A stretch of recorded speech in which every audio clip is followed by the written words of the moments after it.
UP police के लिए सभी विद्यार्थी एक बात पे खासकर ध्यान दें कि 17 तारीख में जो फर्स्ट मीटिंग है उन्हें तो संभवतः नॉर्मलाइजेशन मिल जाएगा। जो 17 में सेकंड मीटिंग है और 18 की फर्स्ट मीटिंग और सेकंड मीटिंग है, इन्हें नॉर्मलाइजेशन नहीं मिलेगा। इन्हें नॉर्मलाइजेशन मिलने की संभावना बहुत कम रहेगी।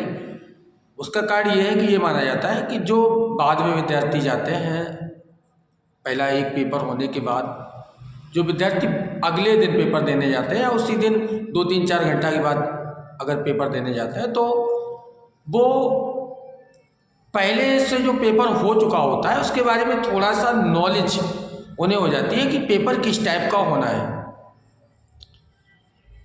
तो जब उन्हें पता होता है कि इस तरह का पेपर होना है तो आराम से वो 2-3-4 नंबर, 2-3-4 क्वेश्चन बढ़ा ही लेते हैं।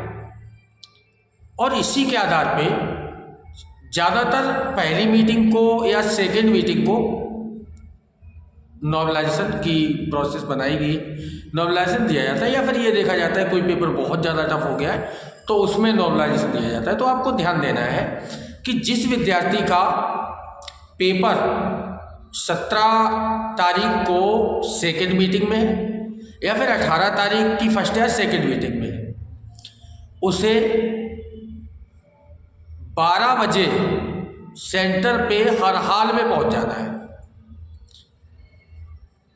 जो पेपर इससे पहले हुआ है उनमें से किसी विद्यार्थी का पेपर लेके आपको ये पेपर देखना है कि पेपर में क्या आ रहा है, पेपर का प्रोसेस क्या है, इन्होंने किस तरह का गणित रखा है, किस तरह की रीजनिंग रखी है, क्या हिंदी में है। जीएस में तो खैर इतना ब्रॉड होता है वो आप नहीं देख सकते, लेकिन कम से कम मैथ के टाइप और रीजनिंग के टाइप आपको अनुमान लग जाएगा कि पेपर इस तरह का आ रहा है, इस तरह का मैथ आ रहा है, इस तरह की रीजनिंग आ रही है।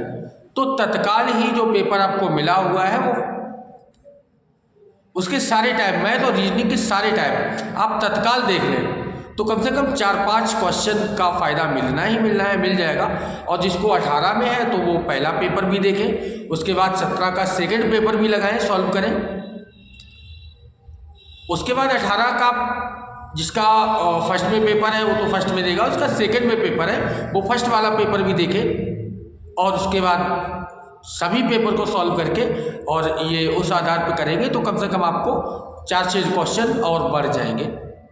तो ये खास ध्यान देना है, इसीलिए ये वीडियो बनाया है। इसको ध्यान देना है कि आपको पहले पहुंच के पेपर को समझ लेना है। क्यों गवर्नमेंट का मानना ये होता है, जो पेपर बनाते हैं उनका मानना ये होता है कि विद्यार्थी को कुछ नॉलेज होती है, कुछ जानकारी मिल जाती है पहले से पेपर किस तरह का आ रहा है। और जो 17 को पहली मीटिंग में आया है वो निश्चिंत ही रहे, उनको तो संभवतः नॉर्मलाइजेशन मिलना ही मिलना है अगर नॉर्मलाइजेशन का प्रोसेस बनाया गया तो। नहीं है तो फिर बात ही अलग है। चलिए ठीक है, तो आज का वीडियो इतना ही।